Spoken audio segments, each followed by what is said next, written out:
To labari da dumi-dumi a halin yanzu shine Cele fa ya fada soyayyar Rahama Sadau, inda a wani faifan bidiyo da ake yi masa yana cin abinci yake bayyana cewa akwai wani kyautan da aka bashi har yana murna Rahama Sadau ne ta aiko masa.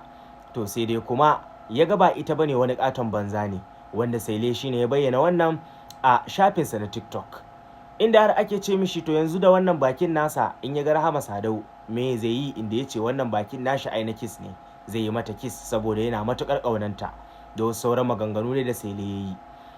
To masu sauraro ba tare da ɓata lokaci ba, ga na faifan bidiyon inda Cele ya yi wannan comedy, sai ku gane wa idon ku, amma kafin nan ku daure ku danna min following.